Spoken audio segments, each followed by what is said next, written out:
2022년 12월 24일 넷째 주 토요일, 우리가 함께 묵상할 본문은 누가복음 2장 1절에서 14절입니다.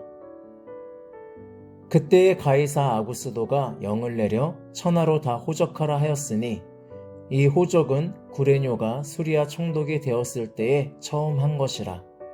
모든 사람이 호적하러 각각 고향으로 돌아가매 요셉도 다윗의 집 족속이므로 갈릴리 나사렛 동네에서 유대를 향하여 베들레헴이라 하는 다윗의 동네로 그 약혼한 마리아와 함께 호적하러 올라가니 마리아가 이미 잉태하였더라.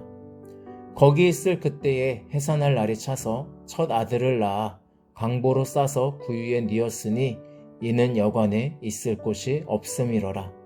그 지역의 목자들이 밤에 밖에서 자기 양떼를 지키더니 주의 사자가 곁에 서고 주의 영광이 그들을 두루 비추매 크게 무서워하는지라.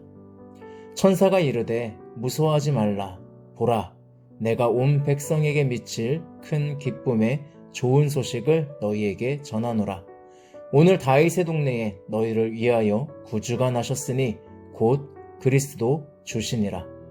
너희가 가서 강보에 쌓여 구유에 뉘어 있는 아기를 보리니 이것이 너희에게 표적이니라 하더니 호련히 수많은 천군이 그 천사들과 함께 하나님을 찬송하여 이르되 지극히 높은 곳에서는 하나님께 영광이요 땅에서는 하나님이 기뻐하신 사람들 중에 평화로다 하니라. 아멘. 첫 성탄. 누가가 그리는 첫 성탄은 전혀 고요하지도 않고 아름답지도 않습니다. 하나님의 아들의 탄생이라는 종교적인 경건함도, 생명의 탄생이라는 기쁨도 찾기 어렵습니다. 다들 정신없는 북새통 가운데 아무도 모르게 하나님의 아들이 오셨다고 하는 것이 더 솔직한 표현일 것입니다. 인구 조사령을 내린 이는 로마 황제였습니다. 로마 최초의 황제이자 위대한 황제로 기억되는 아우구스투스는 진흙의 도시 로마를 대리석의 도시로 탈바꿈시켰고 로마 시민들은 그를 인류의 구원자로 칭송했습니다.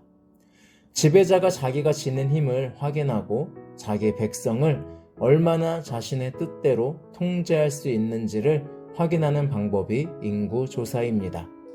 수치와 통계를 통해 세금을 징수하며 백성을 제 뜻대로 통제하는 것은 권력자가 빠질 만한 유혹입니다. 다윗도 왕이 된 후 인구를 조사하였다가 하나님께 징계받았습니다.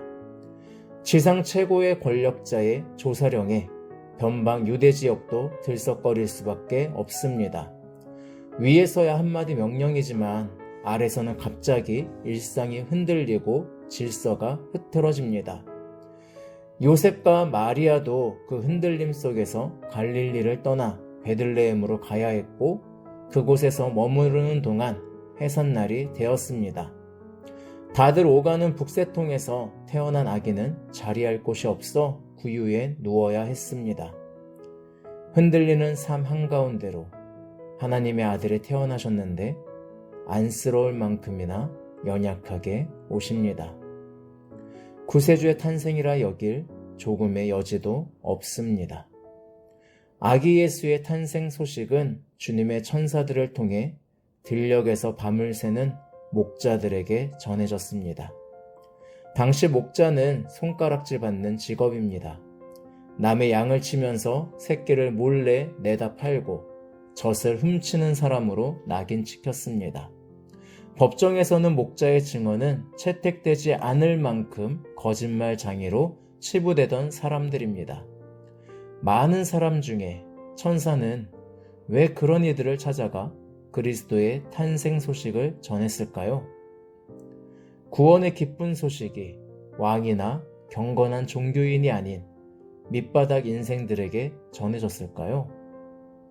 천사는 목자들에게 그리스도의 탄생의 증거가 구유에 누인 아기라고 일러줍니다.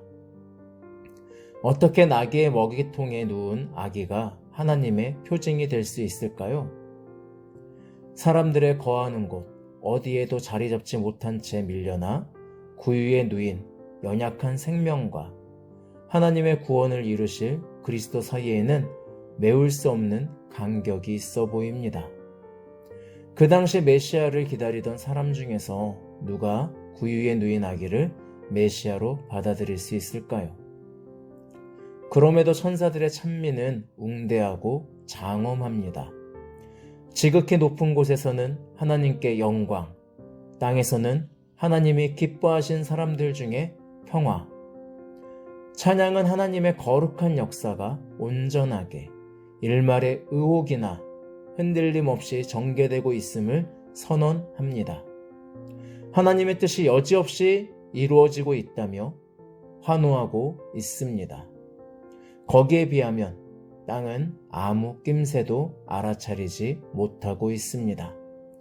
하나님께서 직접 연출한 첫 성탄에 담긴 깊이는 우리의 한계 너머에 있습니다.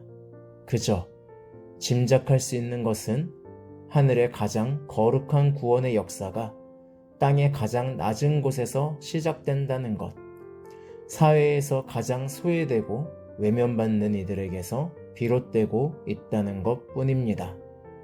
세상에 전혀 눈치챌 수 없을 만큼 고요하게 오시고 은밀하게 오신다고 일러주고 있습니다. 오늘 아기 예수님이 오셔서 누우실 구유는 어디에 있을까요? 천사의 음성과 찬양을 듣는 이들은 누구입니까? 기도하겠습니다. 아기로 오셔서 강보에 누이신 주님, 제 영혼이 가난해져서 당신이 누우실 구유가 되었으면 좋겠습니다. 이런저런 소문에 휘둘리지 않고 그리스도의 탄생 소식을 들을 만큼 가난한 영혼이길 원합니다. 세상의 혼돈 가운데서도 온전히 이루시는 하나님의 구원을 소망하며 그리스도의 오심이 제 영혼에서 이루어지는 복된 사건이 되게 해 주십시오. 주님, 어서 오십시오. 예수 그리스도의 이름으로 기도합니다. 아멘.